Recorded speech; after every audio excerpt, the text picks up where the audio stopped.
আসসালামু আলাইকুম। যারা লাইভের সাথে এই মুহূর্তে আছেন তাদের সকলকে শুভেচ্ছা জানাচ্ছি। যে লাইভের উপরে দুটি ক্যাপশন দিয়েছি, সেটি দেখে ইতিমধ্যেই হয়তো ধারণা করতে পেরেছেন যে আসলে আজকের কথাগুলো কি নিয়ে বলতে চাই। আজকে বাংলাদেশের পাশাপাশি সারা বিশ্ব যে করোনা ভাইরাসের মহামারীতে আক্রান্ত, যেখানে বিশ্ব মানবতা আজকে বিপন্ন, মানুষ আজকে অনাহারে অর্ধাহারে কাঁদছে। তার পাশাপাশি আমরা তো এই যুদ্ধ বিগ্রহ দ্বন্দ্ব সংঘাতের এই দেশে এই বিশ্বেই তো বাস করি। সুতরাং যতই মহামারী হোক, যতই মানব সংকট হোক, যুদ্ধ বিগ্রহ এগুলো তো আছেই। তো এটা তো আর নতুন কথা নয়। তাই আজকে আহ, এই সমকালীন প্রেক্ষাপটের সাথে প্রাসঙ্গিক না হলেও এই কথাগুলো আসলে আলোচনা করা দরকার, মানুষকে জানানো দরকার। সেজন্য মাঝে মাঝেই বলে থাকি এই কথাগুলো। আর যে জিনিসটি আমরা বলতে চাই যে আজকের বিষয়টা রাজনৈতিক কোনো বিষয় কিংবা বিশেষ বিষয় না, তবে এটা হচ্ছে যে ওই যে বলা চলে যে যখন আমরা আঘাত পাই তখন আমরা একটু ব্যথা ফিল করি, যে আমি আঘাত পাচ্ছি। যেমন মশায় কামড়ালে কোথাও একটু ব্যথা পেলে নিউরন যেমন আমাকে জানিয়ে দেয় যে আমি ব্যথা পাচ্ছি বা আক্রান্ত হচ্ছি। ঠিক সে কারণে আজকের একটি ঘটনা আসলে এই ক্যাপশনের নিয়ে কথা বলতে বাধ্য করেছে। সে কারণেই প্রথমের ক্যাপশনটি যেটি ঠিক করেছি যে বাংলাদেশ সরকারের কাছে আমার প্রশ্ন যে বাংলাদেশ থেকে অপহৃত ব্যক্তিরা যাদেরকে অপহরণ করা হয় বা গুম করা হয় তারা কিভাবে ভারত যায়, কিংবা তাদেরকে কিভাবে ভারত পাওয়া যায়, কিংবা বাংলাদেশ ভারত সীমান্ত এলাকায় তাদেরকে পাওয়া যায়।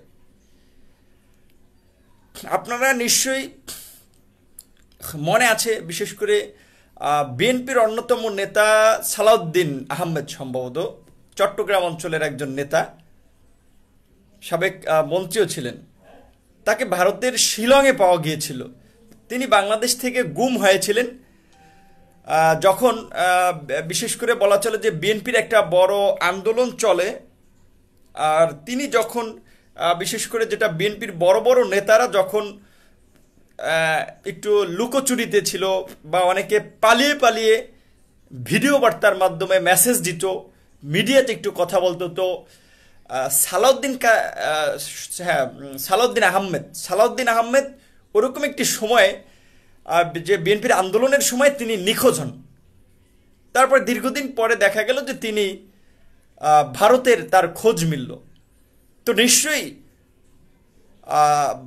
তিনি একজন মন্ত্রী ছিলেন, তার পরিবারের পক্ষ থেকে বলা হয়েছে তাকে সাদা পোশাকধারী, বিশেষ করে আইন শৃঙ্খলা বাহিনীর কথা বলা হয়েছে যে তারা তাকে তুলে নিয়ে গেছে। তো সালাউদ্দিন আহমেদ নিশ্চয়ই এমনি এমনি ভারত চলে যায়নি। আর তিনি যদি পালিয়ে যেতেন, বিএনপির অ্যাডভাইজার ছিলেন সম্ভবত হাওয়া ভবন, বিএনপির সবচেয়ে সময় আলোচিত কেলেঙ্কারির হাওয়া ভবনের অন্যতম একজন লোক যে হারিস চৌধুরী, যেটা আমরা দেখেছি যে তিনি দেশ থেকে পালিয়ে গিয়েছেন অন-11 সরকারের সময়। তো সালাউদ্দিন আহমেদ সে ধরনের নেতা মনে হয়নি, বা তিনি পালিয়ে গেলেও সেটা দেশের মানুষ জানতো, কিন্তু তিনি যে প্রক্রিয়ায় ওখানে পাওয়া গেছে তাকে, সেটি নিয়ে কিন্তু অনেকের মনে সন্দেহ হয়েছে। আর আজকে যেই কথাগুলো এই বিএনপির রেফারেন্সটা টেনে আনছে, এইখানে আমি বিএনপি করি না, আমি বিএনপিকে সাপোর্টও করি না, বাট বাস্তবতার সাথে রিলেট করার জন্য যে তারপরে দেখেছেন যে বিএনপির অসংখ্য নেতাকর্মী বিশেষ করে গুম খুনের শিকার হয়েছে। কেউ কেউ যেটা বলে যে আল্লাহর অশেষ রহমতে ফিরে এসেছে, কেউ কেউ কোথায় আছে সেটা বিএনপির নেতাকর্মীরাও জানে না, কিংবা এদেশের মানুষও জানে না। আওয়ামী লীগ করুক, বিএনপি করুক, জামাত করুক, জাতীয় পার্টি করুক, তারা তো এই দেশের নাগরিক, এই দেশেরই মানুষ, এই সমাজেরই মানুষ। ভিন্ন মতের রাজনীতি করার কারণে আমরা যে তাদের উপরে নির্যাতন নিপীড়ন মেনে নেব, তাদের বিরুদ্ধে কোনো অন্যায় হলে প্রতিবাদ করব না, সেটা একটা মানুষের বৈশিষ্ট্য হতে পারে না। এটা একটা পশুর বৈশিষ্ট্য, একটা অমানুষের বৈশিষ্ট্য, যে মানুষের দুঃখে যদি মানুষের মন না কাঁদে, মানুষের বিপদে যদি আরেকজন মানুষ দেখেও তার পাশে না দাঁড়ায়। সেজন্য আমরা বলছি যে আজকে এটা কোনো বিএনপির স্পেসিফিক বিষয় না, আমরা বলছি যে বাস্তবতা যেটা হচ্ছে আর কি। যে তারপরে দেখা গেল যে ধরেন বিএনপির আরেক প্রভাবশালী নেতা ইলিয়াস আলী, বিএনপি এবং আওয়ামী লীগ অবশ্যই যেটা কিছু গুন্ডা মার্কা নেতা থাকে, ডন মার্কা নেতা থাকে যারা বিভিন্ন এলাকাকে নিয়ন্ত্রণ করেন, সুতরাং সেটি তো অস্বীকার করার ওয়ে নেই। যেমন আমরা দেখি যে আলোচিত বলেন নানা কারণে, যেমন ফেনীর জয়নাল হাজারি বলেন, নারায়ণগঞ্জের শামীম ওসমান বলেন, তো ইলিয়াস আলীও সেরকম একজন নেতা বিএনপি, তার ওইদিকে আওয়ামী লীগ আর এদিকে বিএনপির। তো সেই ইলিয়াস আলীকে সোনারগাঁ হোটেল থেকে বের হওয়ার পথে সিসিটিভির ক্যামেরায় দেখাচ্ছে তার ড্রাইভার সহ তাকে তুলে নিয়ে গেছিল। তো আজ পর্যন্ত আর আমাদের সরকারি আইন শৃঙ্খলা বাহিনী বলেন সরকারের তরফ থেকে সেটার কোনো সুরাহা করতে পারেনি বা কোনো খোঁজ মেলেনি। এখন এই ঘটনাগুলো বলছি এই কারণে যে কিছুদিন আগে আপনারা দেখেছেন যে সাংবাদিক কাজল নামে একজন ব্যক্তি, তিনি তার অফিস থেকে বের হওয়ার পথে অপহরণের শিকার হয়েছিলেন বা গুম করেছিল তাকে কিছু একদল লোক। কারা তাকে গুম করেছে বা অপহরণ করেছে দিনের আলোতে প্রকাশ্য দিবালোকে, কাদের এত বড় শক্তি সাহস, সেটি নিশ্চয়ই আপনার আমার অজানা নয়। তো তিনি অফিস থেকে বের হওয়ার পথে অপহৃত হয়েছিলেন। তারপর দীর্ঘ প্রায় 54 দিন না 55 দিন, মানে 50 দিনের উপরে চলে গেল, সব মহল থেকে একটা প্রতিক্রিয়া আসলো। তারপরে আমরা দেখলাম তাকে বেনাপোল সীমান্তে পাওয়া গেল, এবং খুবই হাস্যকর বিষয় যে যেখানে এটা একটা সারা বাংলাদেশের একটা আলোচিত ঘটনা, এই সাংবাদিক কাজলের নিখোঁজ পেপার পত্রিকা বলেন বা সব জায়গায় বলে আলোচনা হয়েছে। তারপরেও তাকে বাংলাদেশে অনুপ্রবেশের দায়ে গ্রেপ্তার করা হয়েছিল। কত ফানি একটা বিষয়! আইনকে, এদেশের আইনকে, সংবিধানকে কতটা হাস্যকর জায়গায় আজকে নিয়ে এসেছে আমাদের এই সরকার। সাংবিধানিক প্রতিষ্ঠানগুলোর কথা তো আর বলার অপেক্ষা রাখে না। বিচার বিভাগ বলেন, নির্বাহী বিভাগ বলেন, সেগুলো তো আর বলার অপেক্ষা রাখে না। সেগুলো তো আমরা বাস্তব অবস্থায় থেকে দেখি, অসংখ্য প্রমাণ আমাদের চোখের সামনে আছে। তো যেটা বলছিলাম যে তারপর তাকে যে বাংলাদেশে অবৈধভাবে অনুপ্রবেশের দায়ে গ্রেপ্তার করলো, তারপরে সেই মামলায় তার জামিন হলো, তারপরে আবার তাকে ডিজিটাল নিরাপত্তা আইনে তাকে গ্রেপ্তার দেখানো হলো। ডিজিটাল নিরাপত্তা আইনে যে মামলা, সেই মামলাটা ছিল আমাদের যে বর্তমান মাননীয় প্রধানমন্ত্রীর তার সহকারী, তার পিএস হিসেবে কাজ করেছেন সহকারী হিসেবে, যে মাগুরার বর্তমান এমপি সাইফুজ্জামান শেখর, সাবেক ছাত্রলীগ নেতাও, তাকে জড়িয়ে একটা সংবাদ এই সাংবাদিক কাজল প্রকাশ করেছিলেন। সংবাদটি ছিল যে পাপিয়া, আমাদের দেশে যে এই যে পাপিয়া ক্যাসিনো সম্রাটরা, এই ঘটনাগুলো যখন খুব মুখরোচক একটা খবর হলো মিডিয়ায়, জনগণ খুব উৎফুল্ল হলো যে সরকার বীর বাহাদুর তাদের দুর্নীতিবাজদের বিরুদ্ধে ব্যবস্থা নিচ্ছে, তাদের ক্যাসিনো সম্রাটদের বিরুদ্ধে ব্যবস্থা নিচ্ছে, সরকার তো বেশ ভালো কাজ করতেছিল। তো সেই পাপিয়ার ডেরায় বা পাপের সাম্রাজ্যে যাদের যাতায়াত ছিল, যাদের সহযোগিতায় পাপিয়া তার পাপ কর্ম চালাতো, সেরকম কিছু তথ্য গোয়েন্দা সংস্থার কাছে ছিল, এবং কিছু সরকারের উচ্চ পর্যায়ের ব্যক্তিবর্গ, সেখানে এমপি, মন্ত্রী, আইন শৃঙ্খলা বলেন বা আপনার সরকারি পদস্থ কর্মকর্তাদেরও পাপিয়ার ডেরায় যাতায়াত ছিল, এবং পাপের সাম্রাজ্যে তাদেরও যাতায়াত ছিল। তো সেটা নিয়ে নিউজ প্রকাশ করেছিল দৈনিক মানব জমিন। সেখানে সাইফুর জামান শেখর তিনি জড়িত ছিলেন কিনা আমরা তো জানি না, সরকার পক্ষ থেকে সেটা বা যারা আইন শৃঙ্খলা বাহিনী যারা পাপিয়াকে জিজ্ঞাসাবাদ করা ছিল, এত লুকোচুরি কেন করা হবে? কারা যে মুখরোচক টোপ দেন যে সরকারের উচ্চপদস্থ কর্মকর্তা জড়িত ছিল, এমপি মন্ত্রী স্পষ্ট ভাষায় বলেন যে সরকার অমুক অমুক মন্ত্রী জড়িত, অমুক অমুক দায়িত্বশীল ব্যক্তিরা জড়িত, সেই কথাগুলো কিন্তু কখনোই বলে না আইন শৃঙ্খলা বাহিনী। জাস্ট মুখরোচক কথা ছেড়ে দেয় জনগণকে স্যাটিসফাই করার জন্য, যে আমরা ধারণা করতেছি অমুক অমুকে জড়িত থাকতে পারে, এর পিছিয়ে রাঘব বল্লা জড়িত থাকতে পারে, স্পেসিফিকভাবে বলে না। তো সেই যেটা বল সেখানে সেই সাইফুজ্জামান শেখর তাকে নিয়ে সংবাদ পরিবেশন করেছিল যে তার পাপিয়ার ডেরায় যাতায়াত ছিল বা তার সহযোগিতা ছিল।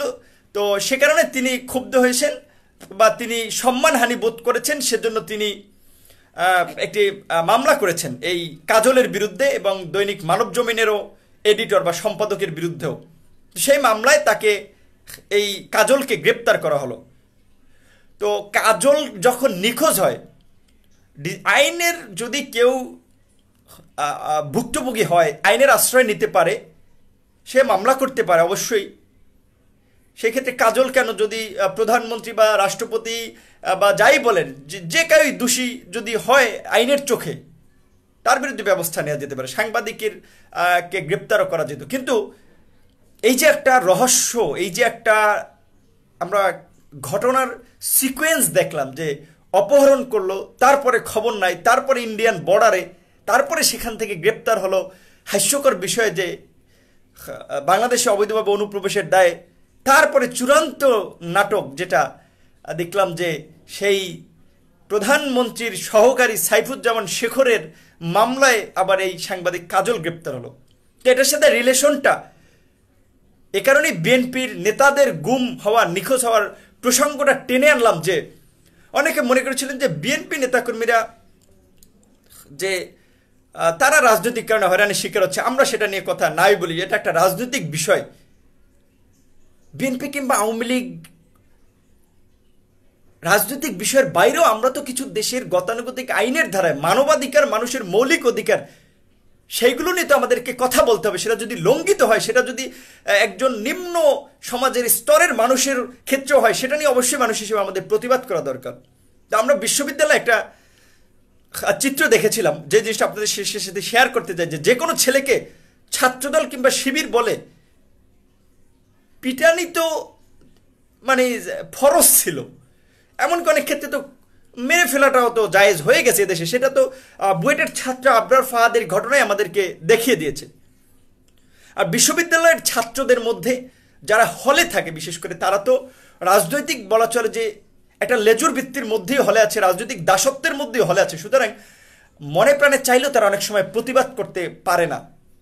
তো সে কারণে অনেকে, বিশেষ করে কোনো ছেলেকে যদি শুনেছি আমরা ঢাকা বিশ্ববিদ্যালয়ে থাকা অবস্থায়, আমি বিশেষ করে ছাত্র অধিকার পরিষদ করার আগে কিংবা ডাকসুর বিপি হওয়ার আগে কিংবা কোটা সংস্কার আন্দোলন করার আগে, যেটা ফ্র্যাঙ্কলি আমার ওই সাহস ছিল না তখন যে ওই প্রতিবাদ করার। চোখের সামনে দেখেছে অসংখ্য ছেলেকে ছাত্রদল শিবিরের ব্লেম দিয়ে, এমনকি তারা অনেকে ছাত্রলীগ করতো কিংবা ছাত্রলীগেরও ছিল, তাদেরকে মেরে পিটিয়ে হাত পা ভেঙে দিয়েছে, অন্যায়ভাবে পুলিশে দিয়েছে। এবং শুধু ছাত্রলীগ নয়, বিশ্ববিদ্যালয় প্রশাসন, ঢাকা বিশ্ববিদ্যালয়ের শিক্ষকরা পর্যন্ত এই হীন কাজের সাথে জড়িত ছিল, যে তাদের ছাত্রদেরকে মেরে পুলিশে দিয়েছে যে তারা শিবির করে, এই ব্লেম দিয়ে।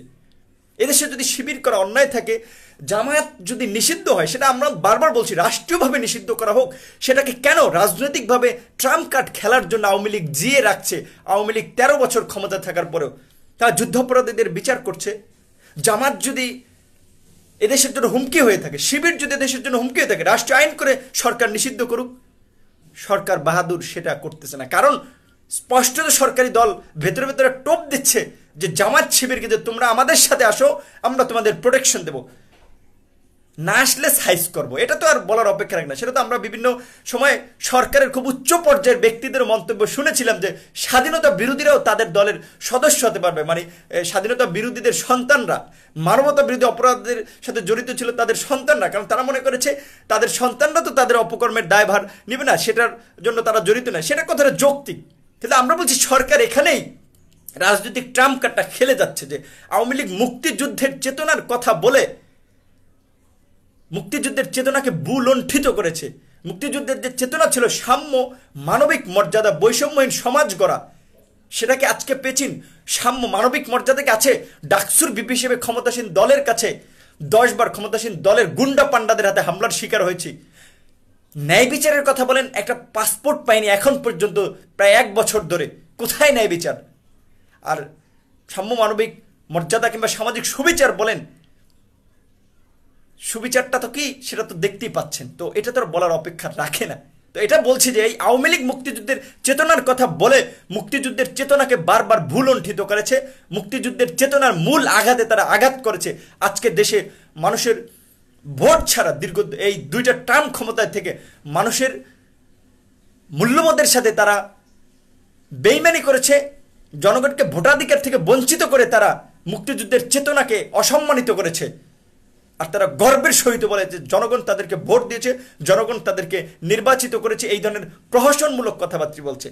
সে কারণেই বলছি যে জনগণের প্রতি আমার প্রশ্ন যে এই যে আমাদের ভোট চোরেরা যারা আমাদের ভোট কেড়ে নিল, দেশ থেকে গণতন্ত্রকে এখন নির্বাসনে পাঠানোর একটা ব্যবস্থা করলো, দেশে একটা একদলীয় শাসন ব্যবস্থা পাকাপোক্ত হয়ে যাচ্ছে, যেখানে চায়নার মতো ওয়ান পার্টি স্টেটে আমরা যেটা বলছি যে মনে হচ্ছে যেটা সেই ওয়ান পার্টি স্টেটের দিকে যাচ্ছে, একজন ব্যক্তিকেই গ্লোরিফাই করা হচ্ছে একটা দলের।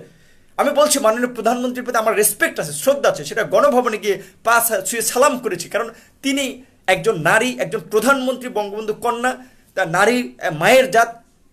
আমি কম্পেয়ার করেছি যে তার মধ্যে মাতৃত্বের প্রতিচ্ছবি আমরা দেখতে পেয়েছি। এটা নিয়ে অনেকে ক্রিটিসাইজ করেছেন, নানাভাবে কথা বলেছেন, সেটা তাদের বিষয়। বাট আমি আমার জায়গা থেকে আমার কাছে মনে হয়েছে যে যেখানে যতটুকু সম্মান পার আমি ততটুকু সম্মান করব। তাই বলে যেটা সরকারের তো একজন ব্যক্তি একটা সরকার চালাতে পারে না, একটা দল একজন ব্যক্তি চালাতে পারে না, সেখানে একজন ব্যক্তিকে কেন গ্লোরিফাই করা হচ্ছে?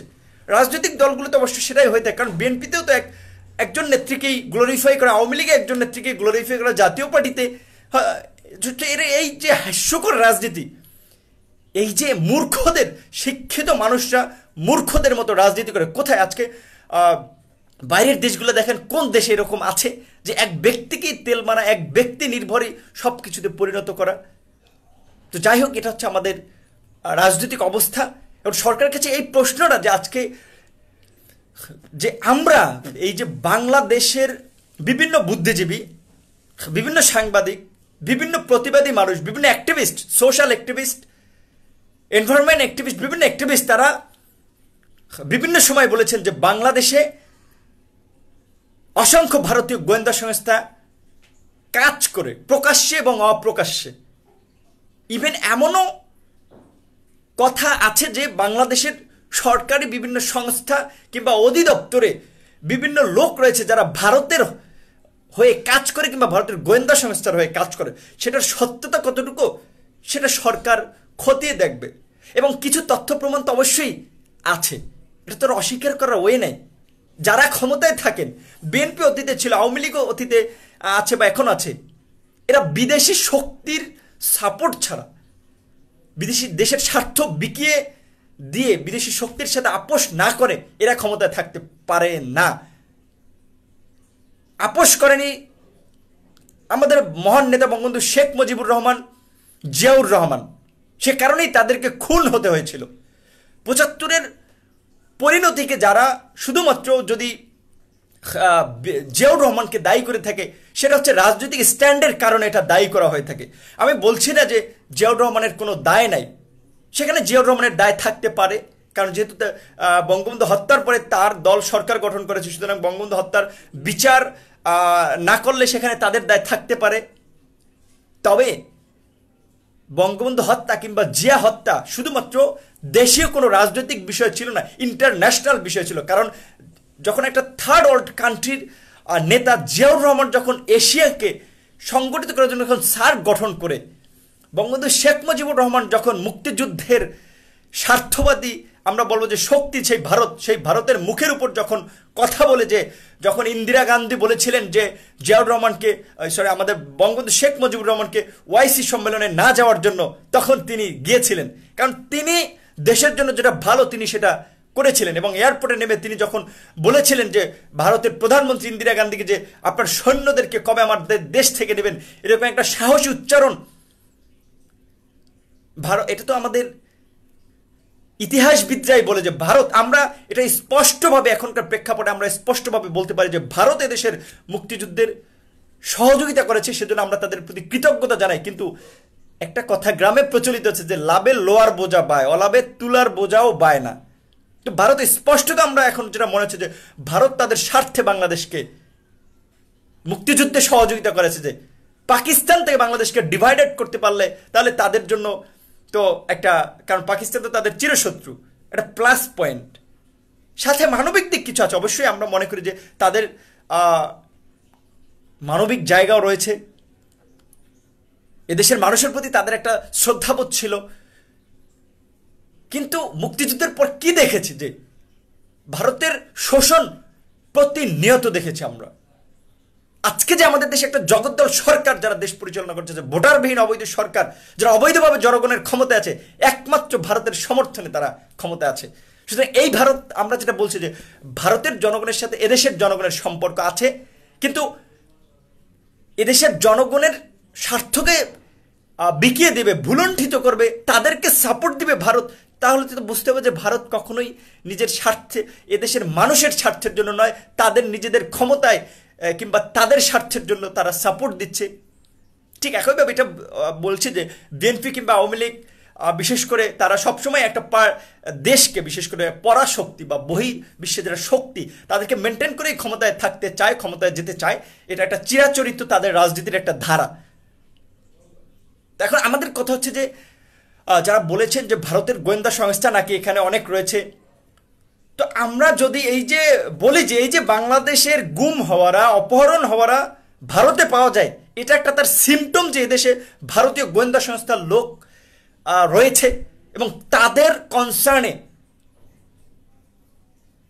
এখান থেকে বর্ডার পাস করা হয়, ওখানে নিয়ে ফেলে দেওয়া হয়।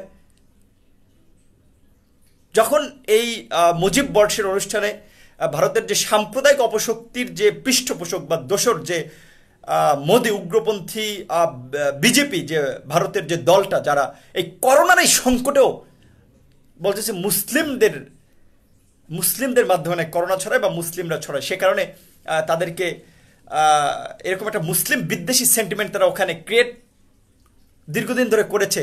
তো সেই সাম্প্রদায়িক অপশক্তি যখন ভারতে কিছুদিন আগে যখন মুসলিমদের সহ অন্যান্য ধর্মাবলম্বীদের উপর বিশেষ করে নির্যাতন চালালো, আমরা তার প্রতিবাদে যখন মোদির আগমন প্রতিহতের ঘোষণা দিয়েছিলাম, তখন অনেক জায়গা থেকে থ্রেট পেয়েছি, ইভেন ভারত থেকেও হোয়াটসঅ্যাপে থ্রেট পেয়েছি, সেগুলো এভিডেন্স আছে।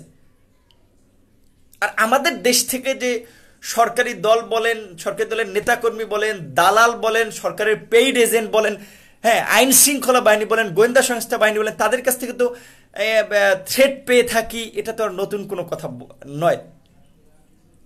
তো আমাদের কথাটা এটা যে আজকে একটা দেশের স্বাধীনতা, সার্বভৌমত্ব থাকবে। আজকে করোনার এই পরিস্থিতির মধ্যেও ভারত কি করতেছে আমাদেরকে, সে এখনো সীমান্তে গুলি চালাচ্ছে, আমার দেশের মানুষ মারতেছে, সীমান্ত দিয়ে পাগল বাংলাদেশে পাঠাচ্ছে।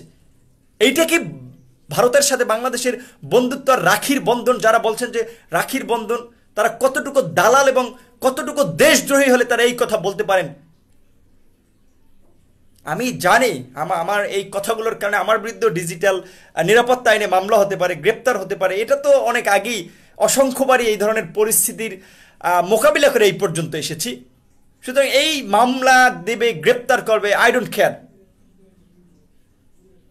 তারা যা পারে তারা করুক, কারণ তারা তো এদেশের প্রতিবাদী মানুষের কণ্ঠকে দমানোর জন্য, এদেশের প্রতিবাদী মানুষকে থামানোর জন্য সবসময় এটাই করেছে, এই নীতি অবলম্বন করেছে। গুম, খুন, হামলা, মামলা, গুম, খুন, হামলা, মামলা, 4 নীতি অবলম্বন করেছে এদেশের প্রতিবাদী মানুষকে দমাতে। সরকারের বিরুদ্ধে যারা সমালোচনা করে তাদের বিরুদ্ধে, অনেকের বিরুদ্ধে এই 4 থিওরি তারা অ্যাপ্লাই করেছে, এটা বলে 4 মূল নীতি। তো সেখানে আমরা তো অসংখ্যবার হামলার শিকার হয়েছি, আল্লাহ এ পর্যন্ত বাঁচিয়ে রেখেছে। আজকে এই যে এই পরিস্থিতিতে আমরা বারবার একটা কথা বলেছিলাম যে এই করোনার পরিস্থিতি নিয়ে সরকারের প্রতি একটা আহ্বান জানিয়েছিলাম যে একটা জাতীয় ঐক্য গড়ে তোলার, সকল রাজনৈতিক দল, ব্যক্তি, সংগঠনকে নিয়ে, কারণ এই সংকট সরকার একার পক্ষে মোকাবেলা করা সম্ভব নয়। সে কারণে তো সেখান থেকে সরকার আমাদের ডাকে সাড়া দেয়নি, এবং সরকার যে একটা লেজে গোবরে অবস্থা করেছে সেটি তো আর বলার অবকাশ রাখে না। আজকে কি হচ্ছে বাংলাদেশে, যে প্রায় 10,000 11,000 মানুষ আক্রান্ত হয়েছে, এবং এই যেখানে বিশ্বের বিভিন্ন দেশ তাদের সব কিছু বন্ধ করে দিল, সেখানে এখন পর্যন্ত কোথাও আমাদের দেশে পরিপূর্ণ লকডাউন বলতে যেটা বোঝায় সেটা করা হয়নি। যেখানে বারবার বলা হচ্ছিল যে সংক্রমণ থামাতে মানুষের কে নিয়ন্ত্রণ করতে হবে, মানুষের ছুটে চলাকে থামাতে হবে, এখন পর্যন্ত পারেনি। তার মধ্যে উল্টো কি কাজ করেছে যে গার্মেন্টস খুলে দিয়েছে, যেখানে অনেক মানুষ একত্র হচ্ছে প্রতিদিন। হাট বাজারের শিথিল করে দিয়েছে যে বন্ধ থেকে। এখন মানুষ ট্রাকে করে, এক ট্রাকে করে অনেকগুলো মানুষ বিভিন্ন জায়গায় যাওয়া আসা করতেছে। এক সংক্রমিত ব্যক্তি আর এক সংক্রমিতকে ছড়াচ্ছে। যেমনটি গার্মেন্টসের ক্ষেত্রে আমরা দেখেছি যে সাভারেই 15 জন মানুষ গার্মেন্টস শ্রমিক আক্রান্ত হয়েছে। তো এই 15 জন এক ফ্যাক্টরি না, নিশ্চয়ই বিভিন্ন ফ্যাক্টরি ছিল। তো তারা কি অন্য মানুষকে সংক্রমিত করেনি? এখন সরকার কাজটা করতেছে যেটা আমাদের মনে হচ্ছে যে বিএনপির সময়ে লঞ্চ ডুবিতে আমাদের এলাকার এই রাঙ্গাবালি লাইনের তখনকার সময়ে সম্ভবত একটা সালাউদ্দিন 2 না কত একটা লঞ্চ ডুবেছিল। তো তখনকার সময় একজন মিনিস্টার বলেছিলেন যে সেটা নিয়ে গণমাধ্যমে প্রতিক্রিয়া দিয়েছিলেন যে আল্লাহর মাল আল্লাহ নিয়ে গেছে। তো এখন আমাদের মনে হচ্ছে যে সরকার শেষ পর্যন্ত এই নীতি অবলম্বন বা এটাই মনে হয় যে অবলম্বন করতে চাচ্ছে যে আল্লাহর মাল আল্লাহ রক্ষা করবে, কারণ তারা ব্যর্থ হচ্ছে, না পারছে চিকিৎসা যথাযথ ব্যবস্থা নিতে, না পারছে সংক্রমণ বন্ধ করার জন্য যথাযথ উদ্যোগ নিতে। আজকে পর্যন্ত প্রায় 575 জন ডাক্তার আক্রান্ত, 650 জন স্বাস্থ্যকর্মী আক্রান্ত। আইন শৃঙ্খলা বাহিনী বিশেষ করে পুলিশের প্রায় 1100-র উপরে লোক আক্রান্ত। যে পুলিশ লকডাউন নিয়ন্ত্রণ করবে, আর্মি লকডাউন নিয়ন্ত্রণ করবে, আইন শৃঙ্খলা বাহিনী তারা কিন্তু আক্রান্ত হচ্ছে। যারা স্বাস্থ্যসেবা দেবে তারা আক্রান্ত হচ্ছে। অন্যান্য দেশও আক্রান্ত হয়েছে, কিন্তু আমরা তো অন্যান্য দেশের অনেক পরে এদেশে এই রোগটা ধরা পড়েছিল বা শনাক্ত হয়েছিল। চাইলে যদি পরিপূর্ণ ব্যবস্থা নেওয়া যেত, কয়েকটা দেশ যেভাবে এটাকে হ্যান্ডেল করেছে আমরা কিন্তু সেভাবে হ্যান্ডেল করতে পারতাম, কিন্তু পুরোপুরি সরকার ব্যর্থতার কারণে সেটা সম্ভব হয়নি। এখন মানুষ তো না খেয়ে আছে, মানুষের তো পেটে ক্ষুধা, তারা তো খাবার জন্য রাস্তায় নামবেই। তো লকডাউন তো তারা মানবে না। আমরা বারবার বলছি যে সরকারকে অবশ্যই নিম্ন আয়ের মানুষের তালিকা করে, শ্রমজীবী মানুষ, দিনমজুর মানুষ, তাদেরকে খাদ্য সহায়তা দিতে হবে। খাদ্য সহায়তা না দিতে পারে তারা, এখন এই যে ডিজিটাল যুগ, সরকারি সেবা নগদ রয়েছে, পাশে বিকাশ রকেট রয়েছে, তার মাধ্যমে প্রত্যেকটা নাগরিককে কিন্তু সরকার চাইলে ঘরে ঘরে সাহায্য পৌঁছে দিতে পারে। কিন্তু আমরা সেখানে দেখছি কিছু কিছু জায়গায় সাহায্য পাচ্ছে, কিছু কিছু জায়গায় ত্রাণ চুরি হচ্ছে, ত্রাণ বিতরণে অনিয়ম হচ্ছে, কিছু কিছু জায়গায় দলীয় বিবেচনায় ত্রাণ দেওয়া হচ্ছে। তো এইটা এরকম একটা ক্রাইসিসে তো একটা সরকারের চরিত্র এরকম হওয়ার কথা ছিল না। এখন এরকম তো হবে, কারণ ওই জাফরুল্লাহ চৌধুরী রেফারেন্সে যদি টানি যে ভালো কাজ একা করা যায় না, ভালো কাজ করার জন্য রাজনৈতিক দলকে নিতে হবে, বিভিন্ন ব্যক্তি প্রতিষ্ঠানকে ডাকতে হবে। সেই ইতিবাচক মন মানসিকতা তো সরকারের পক্ষ থেকে এখন পর্যন্ত আমরা দেখিনি। সারা বিশ্বে প্রায় 36 লক্ষ মানুষ আক্রান্ত হয়েছে, প্রায় 2.5 লাখ মানুষ মারা গিয়েছে। আমেরিকার মতো দেশে যেখানে 68,000 মানুষ মারা গেছে, প্রায় 11 লক্ষ মানুষ আক্রান্ত, সর্বোচ্চ আক্রান্তের দেশ। তো আমেরিকার চেয়ে তো আমরা বাংলাদেশ উন্নত নই, তো তারা পরিস্থিতি নিয়ন্ত্রণ করতে পারেনি। তো চিন্তা করেন তাহলে আমাদের দেশের পরিস্থিতিটা কি হবে, এরকম একটা ছোট্ট ঘনবসতিপূর্ণ দেশ।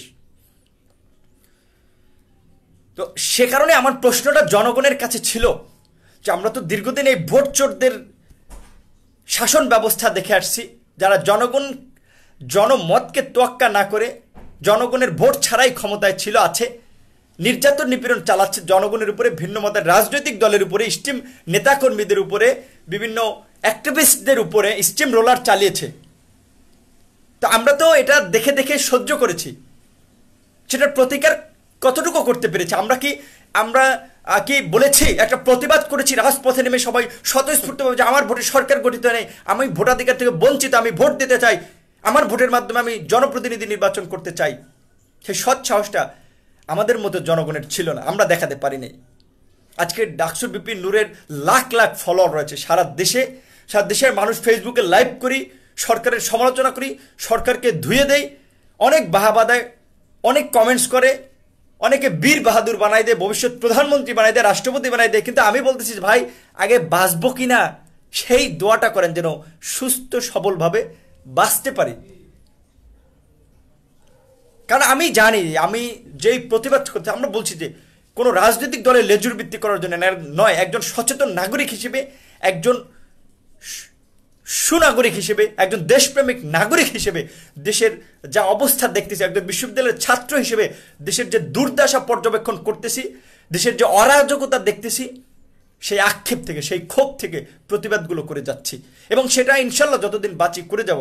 সেক্ষেত্রে গুম খুন কিংবা মামলা হামলার এই হুমকি দেখিয়ে লাভ নেই।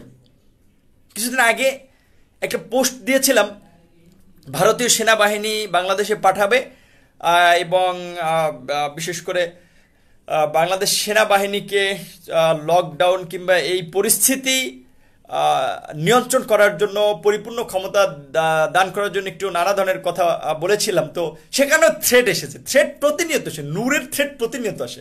তাই বলছি যে একটা জিনিস মনে রাখবেন যে লক্ষ্য উদ্দেশ্য যদি ঠিক থাকে, কে কি বললো, সমালোচনা করলো, আলোচনা করলো, আপনার পিছনে তাকালাম না, আপনি আপনার কাজ করে যান। আমরা কাজ করি কেন জানেন? যে এত নির্যাতন নিপীড়ন শিকার হলাম যে বিএনপির নেতা কর্মীরা ধরেন প্রায় 11 বছর তো ক্ষমতার বাইরে আছে, সেটা বলছি যে বিএনপির নেতা কর্মীদের চেয়ে নির্যাতনের শিকার হয়েছি একজন ডাকসুর ভিপি, একজন ছাত্র নেতা, একজন নূর। এখন পর্যন্ত এই আঙ্গুলটাতে ব্যথা পাই, এখন পর্যন্ত ইজি মুভমেন্ট করতে পারি না। আপনারা যদি এখানে তো ক্যামেরাটা আছে, দেখানো যাচ্ছে, এখানে যদি দেখেন আর এই আঙুলটা দেখেন, দুইটা একসাথে দেখানো গেলে বোঝানো যেত যে এই আঙুলটা এখনো ইজি মুভমেন্ট করতে পারি না, ব্যথা পাই। এখনো সোজাভাবে কাত হয়ে শুতে পারি না, অনেক সময় বাইকে বেশিক্ষণ বসে থাকতে পারি না। এটা হচ্ছে এই ফ্যাসিবাদের, এই ফ্যাসিস্টদের নির্যাতন, এই জালেমদের নির্যাতন বয়ে বেড়াচ্ছি। কিন্তু তারপরেও বলছি যে যতদিন আছি কথা বলে যাব, কারণ আল্লাহর উপরে ভরসা করে যে মানুষের জন্য কাজ করতেছি, কোনো খারাপ কাজ করতেছি না। সুতরাং ভালো কাজে তো আল্লাহর রহমত থাকে। সেক্ষেত্রে যদি আল্লাহর রহমতে আল্লাহ যদি নিজের জিম্মায় বাঁচিয়ে রাখবে, আর যদি জালেমদের হাতে মৃত্যু লিখে রেখে থাকে, তাহলে এভাবেই মৃত্যু হবে। আই ডোন্ট কেয়ার, এটা নিয়ে কোনো চিন্তা নেই, এটা নিয়ে কোনো শোকতাপ নাই। কিন্তু কথা বলা অব্যাহত থাকবে যতদিন বাঁচি। তো আজকে আরেকটি বিষয় আপনাদেরকে জানাতে চাই, যে জিনিসটি আপনারা অনেকে সোশ্যাল মিডিয়াতে দেখেছেন যে রাষ্ট্রচিন্তা নামক একটি সংগঠন আছে। সেই সংগঠনের একজন অন্যতম সংগঠক, একজন সহযোদ্ধা, যে দিদারুল আলম ভূঁইয়া। এবং কিছুদিন আগে আপনারা দেখেছেন যে বিভিন্ন শ্রেণী পেশার মানুষ মিলে, যেখানে বিশ্ববিদ্যালয়ের শিক্ষক রয়েছেন, সমাজকর্মী রয়েছেন, আইনজীবী রয়েছেন, ইভেন ডক্টর রয়েছেন, তাদের সমন্বয়ে আমরা একটা ত্রাণ সহায়তা মনিটরিং কমিটি, দুর্যোগ সহায়তা মনিটরিং কমিটি গঠন করা হয়েছে, যারা অনলাইন একটি প্রেস বিজ্ঞপ্তি দিয়েছে, অনলাইন একটি সংবাদ সম্মেলন করেছিলাম। আমি সেই কমিটির একজন সদস্য। সেই কমিটির আহ্বায়ক হচ্ছেন ব্যারিস্টার জ্যোতির্ময় বড়ুয়া, যিনি বাংলাদেশের মানুষের আইনের অধিকার প্রতিষ্ঠা করার জন্য অন্যতমভাবে কাজ করে যাচ্ছেন। বিভিন্ন মানুষকে, অসহায় মানুষকে, বিভিন্ন বলা চলে যে যারা বিভিন্নভাবেই রাজনৈতিকভাবেই মামলায় হয়রানির শিকার হয়ে থাকেন, বিভিন্ন মানুষ যারা অন্যায়ভাবে হয়রানির শিকার হয়ে থাকেন, তাদের পক্ষে মামলা লড়ে থাকেন। সেই ব্যারিস্টার জ্যোতির্ময় বড়ুয়া হচ্ছেন এই কমিটির আহ্বায়ক বা সমন্বয়ক, এবং সদস্য সচিব হচ্ছেন শিক্ষা নিয়ে কাজ করেন, শিশু অধিকার নিয়ে কাজ করেন রাখাল রাহা। সেই কমিটির টেকনিক্যাল সাপোর্ট, যে অনলাইনে যে জুম অ্যাপ বলেন, হ্যাংআউট বলেন, নানান ধরনের অ্যাপে যে ভিডিও কনফারেন্স হয়, সেখানকার টেকনিক্যাল সাপোর্টটা এই দিদার ভূঁইয়া দেখতেন। তো আজকে দিদারুল ভূঁইয়া, তাকে র্যাবের একটি টিম, আমরা যেটা জানতে পেরেছি, যে গ্রেপ্তার করেছে। তো তার পরিবারের সাথে কথা বলে যেটা জানতে পেরেছি, তার বিরুদ্ধে অভিযোগ ছিল যে তার কোনো এক বন্ধু ক্রাইম করেছে, আর সেই ক্রাইমের সাথে সংশ্লিষ্টতা পেয়েছে দিদার ভূঁইয়ার। এতদিন ক্রাইমের কথা আসে নাই, কি ক্রাইম করেছে সেটা স্পষ্ট করে নাই। র্যাব বা আইন শৃঙ্খলা বাহিনী বলেন, তারা অনেককে ধরেন, অনেককে তুলে নিয়ে যান, অনেককে গ্রেপ্তার দেখান, আবার অনেকের কথা তারা স্বীকার করেন না। হতে পারে যে তারা ধরে স্বীকার করেন না, অথবা হতে পারে যে ভুক্তভোগীর পরিবার মিথ্যা কথা বলছে। কোনটা সেটা আপনারা বিবেচনা করবেন। তো এই দিদার ভূঁইয়াকে কি কারণে, কি স্পেসিফিক কারণে গ্রেপ্তার করা হয়েছে বা তুলে নিয়ে গেছে সেটি এখন পর্যন্ত বলেনি। তবে আমরা ধারণা যে এই যে দুর্যোগ সহায়তা মনিটরিং কমিটির সদস্যবৃন্দের যে ধারণা, আমরা প্রাথমিকভাবে যেটা ধারণা করতেছি যে তিনি যেহেতু এই দুর্যোগ ব্যবস্থাপনা ত্রাণ কমিটির টেকনিক্যাল মেম্বার ছিলেন, সে কারণেই হয়তো তাকে গ্রেপ্তার করা হয়েছে, তুলে নিয়ে যাওয়া হয়েছে। যেহেতু বলেছিল তার বন্ধু ক্রাইম করেছে, কি ক্রাইম করেছে, রেপ করেছে না ডাকাতি করেছে না চুরি করেছে সেটি তো বলেনি। তবে দিদার ভূঁইয়াকে তুলে নিয়ে গেছেন, সাথে তার ল্যাপটপ, মোবাইল ফোন এগুলো তুলে নিয়ে গেছেন, কারণ ওইগুলো দিয়ে তো সে ওই দুর্যোগ মনিটরিং কমিটির টেকনিক্যাল সাপোর্ট দিত। তো দেশে যে কি হচ্ছে হীরক রাজার দেশে, সেটি তো আর স্পষ্ট করে আর বলার কিছু নাই। কারণ তারা তো হুমকি দেয় ডিজিটাল আইনে মামলা করবে সঠিক তথ্য না বললে, সঠিকভাবে তথ্য না বললে। আমি যে কথা বলি তারা প্রতি লাইভ থেকে মামলা করতে পারে, এই যে ডিজিটাল আইন যে করেছে, কারণ তারা তো করেছেই এটা মানুষকে হয়রানি করার জন্য, কথায় কথায় ভুল ধরার জন্য, কথায় কথায় ভিন্ন মতের মানুষকে আটকানোর জন্য। এই ডিজিটাল নিরাপত্তা আইন একটা কালো আইন। বঙ্গবন্ধুর হত্যাকারীদেরকে রেহাই দেওয়ার জন্য যেমন একটি ইনডেমনিটি আইন হয়েছিল, ঠিক এই ডিজিটাল নিরাপত্তা আইন হচ্ছে আজকের দিনে আরেকটি ইনডেমনিটি আইনের আমরা মনে করি যে প্রায় সমান, যে আইনটার মাধ্যমে বিরোধী রাজনৈতিক দলের নেতাকর্মী, সমাজের বিবেক বলে খ্যাত সাংবাদিকদেরকে তাদের লেখনির কারণে হয়রানি করা হচ্ছে, তাদের বিরুদ্ধে মামলা দেওয়া হচ্ছে। আপনারা ইতিমধ্যে দেখেছেন যে এই যে চাল চুরির কারণে যে নিউজ করেছিল সাংবাদিকরা, সেখানে ক্ষমতাসীন দলের নেতাকর্মীদের সম্মানহানি হয়েছে, সম্মান ক্ষুণ্ণ হয়েছে। সে কারণে তারা অনেক সাংবাদিকের বিরুদ্ধে মামলা করেছেন, ত্রাণ চুরি করেও তারা। সর্বশেষ সুনামগঞ্জের হাওর অঞ্চলের কথার প্রকাশক এবং এসএ টিভির সম্ভবত প্রতিনিধি ছিলেন সুনামগঞ্জের, কি নামটা সাংবাদিক দেখি নামটা ছিল কিনা, না সরি, নামটা মাহাদি বা এই টাইপের একজন নাম। তাকে এমপির সমালোচনা করার কারণে তাকে গ্রেপ্তার করা হয়েছিল সম্ভবত গতকালকে, যে রাত 11টায় মামলা, রাত 2টায় গ্রেপ্তার। চিন্তা করেন। আর ডাকসুর ভিপি, ঢাকা বিশ্ববিদ্যালয়ের ছাত্রদের নির্বাচিত প্রতিনিধি, প্রকাশ্য দিবালোকে দিনের আলোতে ঢাকা বিশ্ববিদ্যালয়ের কেন্দ্রীয় ছাত্র সংসদ ডাকসু ভবনে হামলার শিকার হয়েছিল যে ক্ষমতাসীন দলের সন্ত্রাসীদের, ছাত্রলীগের সন্ত্রাসী, তথাকথিত চেতনা মঞ্চ, মুক্তিযোদ্ধা মঞ্চের সন্ত্রাসী, তাদের হামলার শিকার হয়েছিলাম। প্রায় অর্ধমৃত অবস্থায় ঢাকা মেডিকেলে ভর্তি হয়েছিল। বেশ কয়েকজন, প্রায় 24 জনের মতো আক্রান্ত হয়েছিল।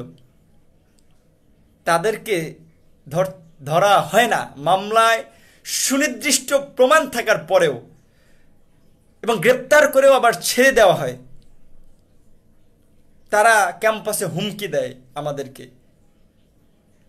আর একজন এমপির মান হানি করার অভিযোগে রাত 11টায় মামলা, রাত 2টায় গ্রেপ্তার। তো এই জন্যই বলছি যে আইনটাকে যে সরকার কোথায় নিয়ে গেছে সেটা তো আর বলার অপেক্ষা রাখে না।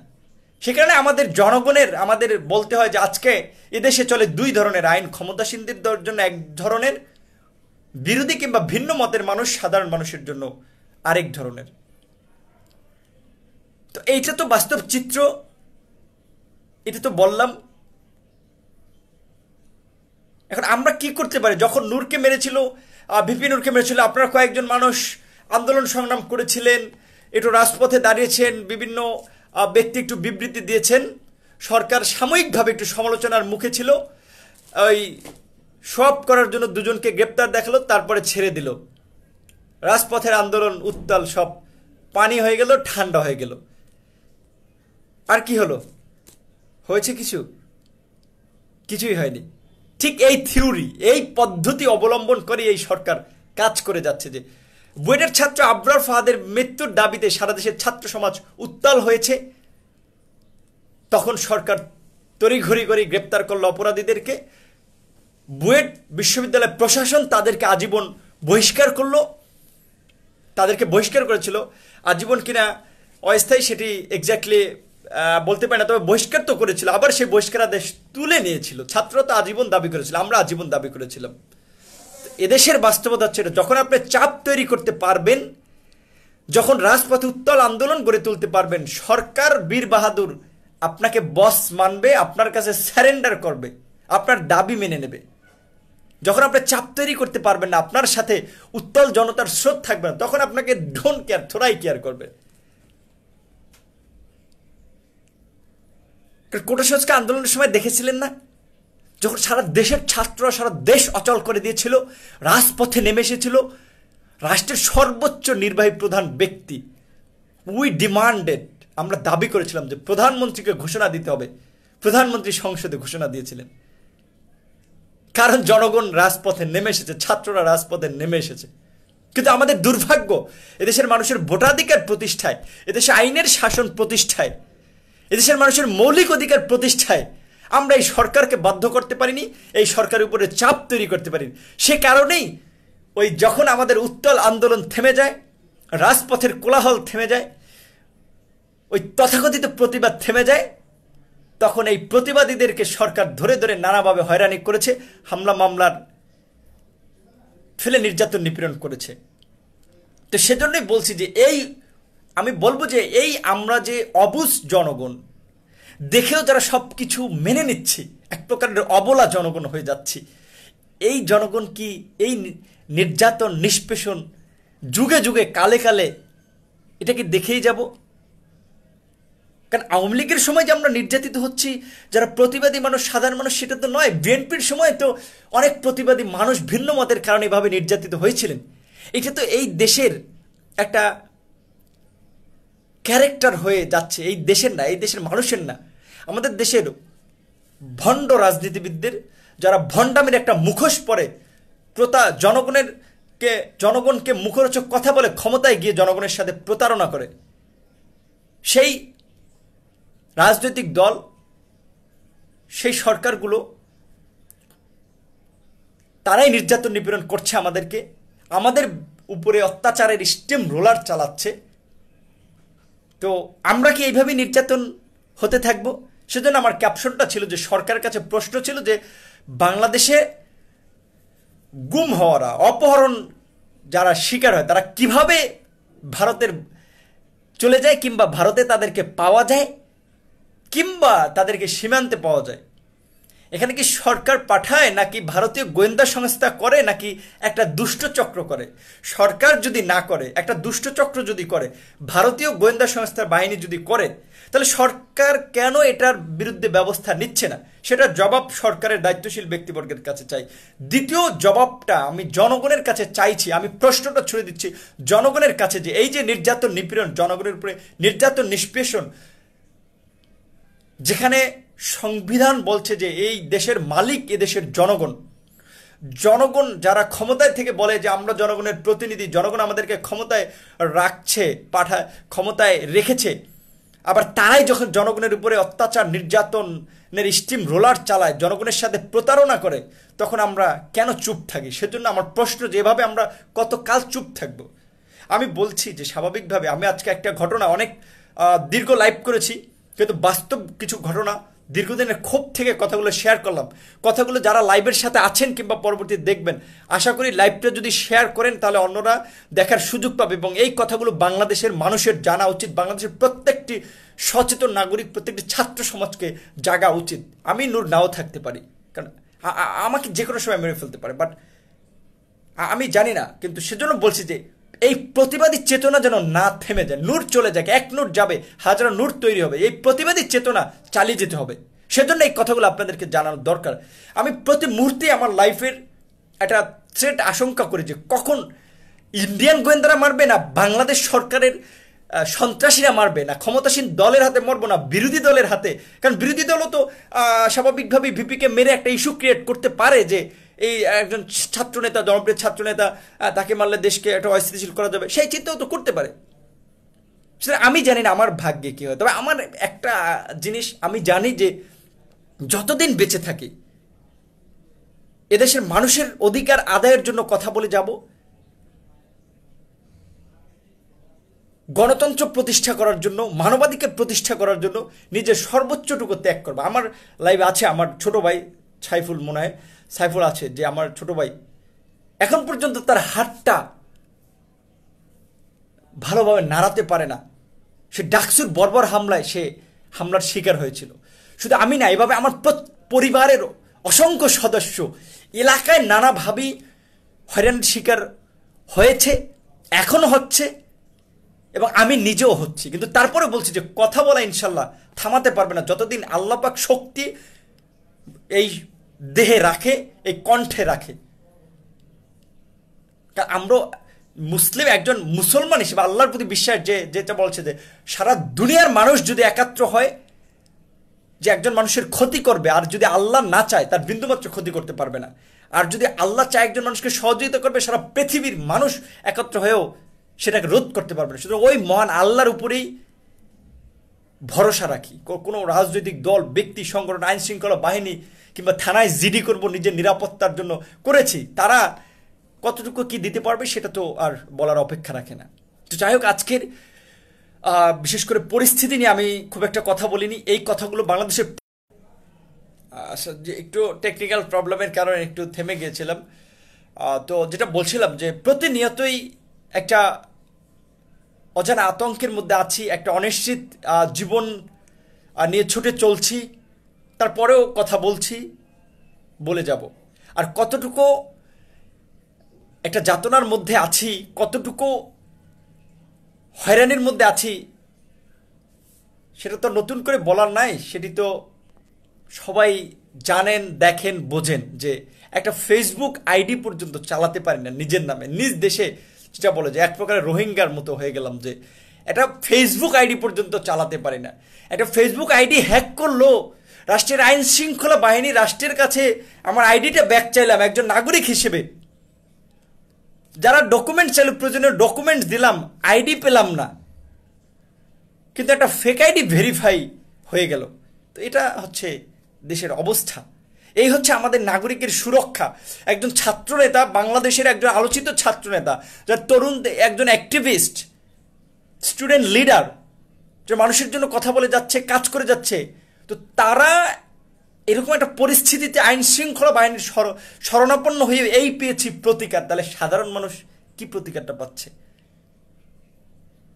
তো যাই হোক, তারপর আজকের এই লাইভ থেকে যেটা বলছি, যে লাইভটি শেয়ার করবেন, যে আমাদের সহযোদ্ধা, আমাদের একজন সঙ্গী, আমার ভাই দিদারের মুক্তি চাই, দিদারের মুক্তি দিতে হবে। অন্যথায় এই করোনার মধ্যে প্রতিবাদের লেলিহান শিখা জ্বলবে রাজপথে যদি দিদারকে মুক্তি না দেওয়া হয়। কারণ মরতে তো একদিন হবেই, সুতরাং অন্যায়ের বিরুদ্ধে লড়াই করে মরব, ঘরে বসে বসে নয়। আর যারা আমাদেরকে সাপোর্ট করেন, সমর্থন করেন, তাদের প্রতি একটা অনুরোধ থাকবে, শুধু ফেসবুকে লাইক, শেয়ার, কমেন্ট, কিংবা আসি ভাই সরকারি চাকরি করি, কিংবা ভাই একটা বুঝেন তো এলাকায় ক্ষমতাসীন দল নেতাদের কিছু বলা যাচ্ছে না, এই ফেক ভালোবাসা দেখাবেন না। দেখালে স্ট্রেট ফরওয়ার্ড ভালোবাসা দেখাবেন, যে অন্যায়ের বিরুদ্ধে প্রতিবাদে সামিল হবেন, রাজপথে প্রয়োজনে নামবেন।